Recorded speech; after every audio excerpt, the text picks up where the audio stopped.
Welcome to A Faithful Pause, a ministry of Trinity United Church in Prince George, British Columbia, where every week we offer you an opportunity to reflect on some words, some music, and some images as a spiritual discipline and a way of grounding ourselves in God's bigger story.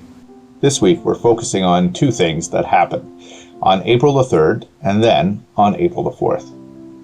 April the 3rd was the day in 1968 when Dr. Martin Luther King Jr. delivered his last public address.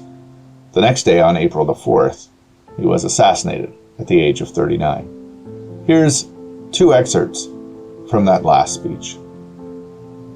All we say to America is, be true to what you said on paper. If I lived in China or even Russia or any totalitarian country, maybe I could understand the denial of certain basic First Amendment privileges because they hadn't committed themselves to that over there. But somewhere I read of the freedom of assembly. Somewhere I read of the freedom of speech. Somewhere I read of the freedom of the press. Somewhere I read that the greatness of America is the right to protest for right. And so just as I say, we aren't going to let any injunction turn us around, we are going on.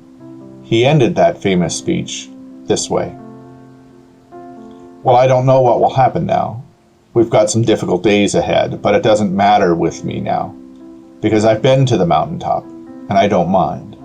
Like anybody, I would like to live a long life. Longevity has its place, but I'm not concerned about that now. I just want to do God's will, and He's allowed me to go up to the mountain, and I've looked over, and I've seen the promised land.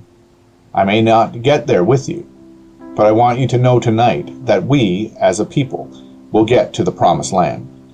And I'm happy tonight. I'm not worried about anything. I'm not fearing any man.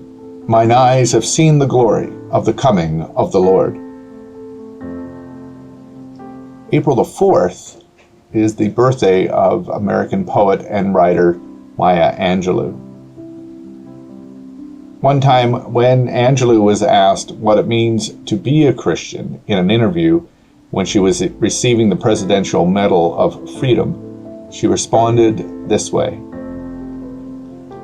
I'm always amazed when people walk up to me and say, I'm a Christian. I think, already? You already got it? I'm working at it, which means that I try to be as kind and fair and generous and respectful and courteous to every human being. What does it mean to be a work in progress as we enter this first week after Easter? What does it mean to be a Christian as a work in progress? As a reminder that we still have much to do, much to accomplish, much to change.